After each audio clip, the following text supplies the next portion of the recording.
You flinch at the word guillotine. You picture blood. You picture screaming crowds. But the machine itself was not built by a sadist.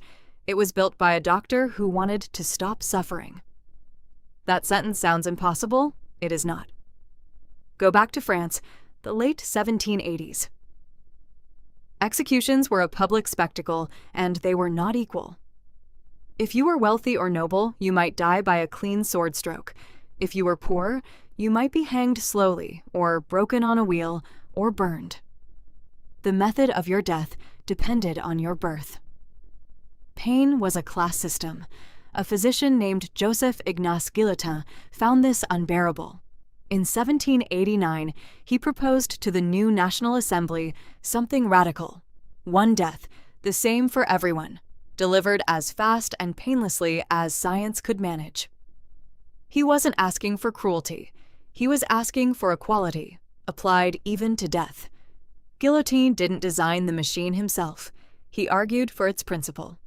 The engineering came from a surgeon named Antoine Louis, who studied earlier decapitation devices used in places like Halifax, England, going back centuries. The French wanted something faster and more reliable than an axe or sword because human executioners get tired and blades get dull. A machine doesn't get nervous. A machine doesn't miss. So they built one. A tall wooden frame, a weighted, angled blade, a simple drop, tested first on animals, then on corpses, to measure exactly how much force was needed. This was treated as a medical problem. How do you end a life with the least possible suffering? That question sounds clinical. It is also, in its own way, an act of mercy. The historian Daniel Arasa, who wrote one of the most detailed studies of the guillotine, made a point that still unsettles people. He argued the guillotine wasn't first a symbol of brutality, it was a symbol of fairness. Death, finally, would not depend on your last name. Then the revolution turned, and the machine turned with it. By 1793, France was deep into the Reign of Terror. The device built to be fast and equal became the engine of mass political killing. Robespierre's government executed thousands within months.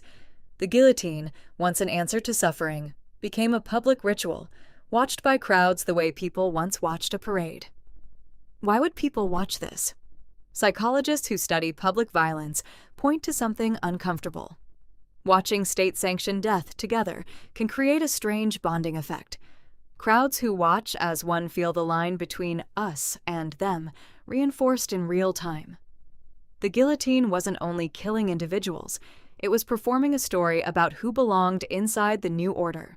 The historian Simon Schama described this period as one where violence stopped being incidental to revolutionary ideals and started feeling, to many leaders, like proof of them. If liberty was sacred, then its enemies deserved no mercy. That logic is seductive. It's also how a machine built to reduce suffering ended up multiplying it. Think about the math. A headsman with a sword needed preparation between executions. The guillotine needed almost none. Blade up, prisoner positioned, blade drops. Seconds, not minutes. Speed wasn't a side effect. Speed was the appeal. The machine meant to make execution rare and dignified instead made it routine. You can see this pattern today, without the blade. Technology built to remove friction from something painful often multiplies how often that thing happens. The guillotine is one of history's starkest early examples. Build an efficient way to do something terrible, and you don't just make it kinder, you make it more frequent. There's another layer almost nobody expects. Executions by guillotine in France continued for nearly 2 centuries after the Terror. France did not formally abolish the death penalty until 1981. You are closer to this machine than you think. Researchers studying collective memory note that societies often keep symbols of past trauma long after the original justification fades. The guillotine stopped representing fairness almost immediately, but it stayed in French law for generations because dismantling an established system is harder than building one. Here's the twist.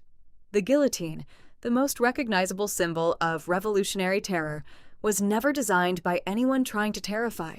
It was designed by people trying to be humane. Dr. Guillotin reportedly hated what his name became attached to. That's the real lesson underneath this history. Cruelty and mercy don't always start as opposites. Sometimes they start in the same room, argued by the same people, built from the same intentions. The line between a tool of compassion and a tool of terror isn't always the design. Often, it's just who ends up holding the lever. You flinch at the word guillotine. Now you know the flinch is older and stranger than you thought. It started as an act of mercy. It ended as the loudest sound of a nation losing control of its own ideals.